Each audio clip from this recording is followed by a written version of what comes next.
Okay, it's back day. The best day, my favorite day, the most important day. And I'm doing things a little different this time. No more talking between sets. I'm going to narrate my workout as I go. First set of pull ups. I think I do about a set of 12. And the really cool thing about this is that 2 years ago, I could barely do pull ups. You know, after 5 years of being on the road, I'd kind of neglected my training, even though I'd been an athlete all my life. You know, in my mid-30s, I was a flying trapeze artist, so I could do pull-ups pretty well back then. And I was quite a bit heavier back then, too. More muscle, that's for sure. I'm pretty sure I was weighing right around 225, 230. This was when I was 35, 36, and I was working professionally as a flying trapeze artist. This is one of the exercises I do from that era. I call these 7-position pulls, where I keep my arms about as straight as I can, and I just kind of pull my body up into like a kind of a 7 position, which is what I'm doing here. This is actually a really cool exercise, great for warming up. If you're pretty strong, if you can do a good amount of pull-ups, give it a try. I think you'll like it. But when I first started working out again, I'd been on the road for 5 years. Now I'm 49, about to turn 50. Now I'm just doing some scapula pulls, just hangs. This is my warm-up sets. And after 5 years on the road, I could barely do pull-ups anymore. I was a fat, or at least turning into a fat truck driver. I was out of shape. I couldn't do any kind of workouts like I'm doing now. Like I said, I could barely do pull-ups. But what I did is I figured out how to put a pull-up bar in my truck, like I have now. And for a few months, all I did was just hang. I just hung from the bar and did kind of what I just did right there for that set. Just some scapula pulls, put my legs up, try to do an L sit or a pike hang, and just did different stuff. And after about 3 or 4 months of that, I was starting to be able to do like pull-ups again, like 2 or 3, without too much pain. Because when I first started doing it, I would do like 1 or 2 pull-ups, and I could do them, but it kind of hurt my shoulder and my elbow. So after a few months of just doing some hang, now these are called, real quick, these are called inverted pike shrugs. So a pike position is where you just kind of have your legs straight out in front of you. My pike's not very good. I'm not the most flexible. You know, I'm in good shape for my age and as a 50-year-old truck driver, but I'm still a truck driver. I don't have like the best flexibility, but it's pretty decent. This is actually a really good exercise for the traps.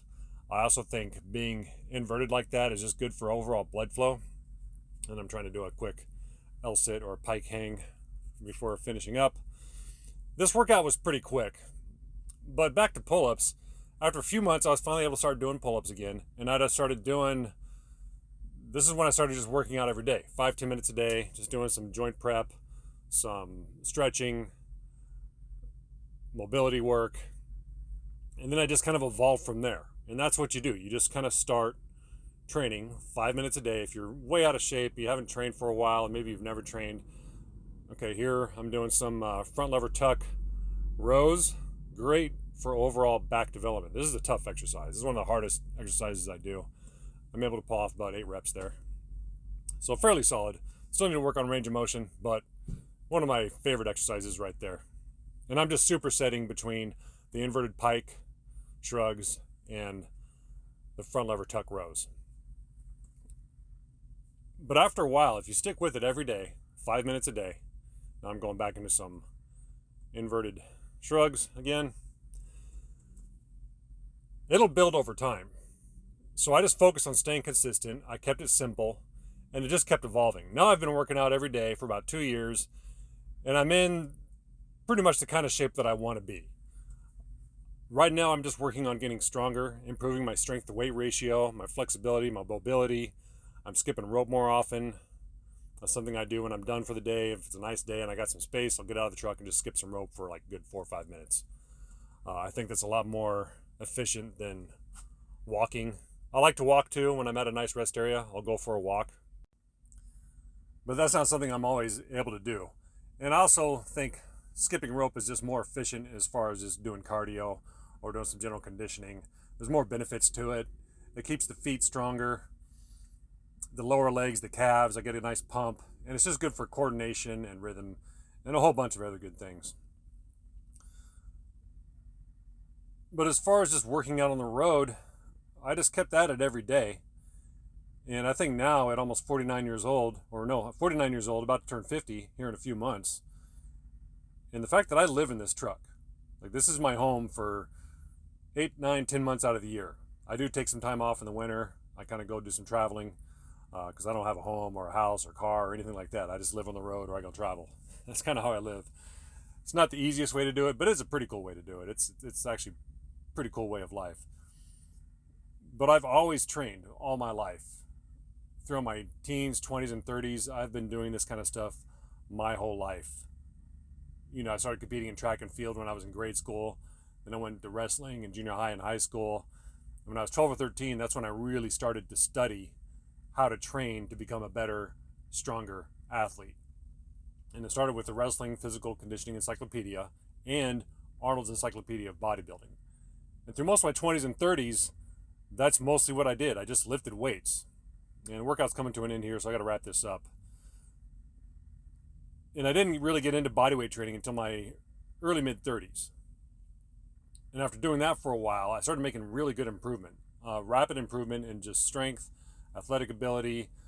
I was no longer getting injured because when I was lifting weights all the time, I was always struggling with like shoulder injuries and back injuries. Nothing real major, but stuff where I had to take like a month or two off of training and then kind of start over. Now here's the last exercise I do. These are scapula swings. And I'll go more and more into my workouts as I keep doing this. This is my first time trying this, so I think I'm going to end it right here. I've talked enough. I've given kind of my general overall, a little bit about my history, a little bit of my story. But in my mid-30s, after training in gymnastics acrobatics training, I've kind of done that ever since. And then I was, since driving a truck, I got out of shape my first 5 years because I was trying to figure out how to live that life and stay in shape. And I think I've figured out a pretty good way of doing it. The way I do it now is extremely efficient.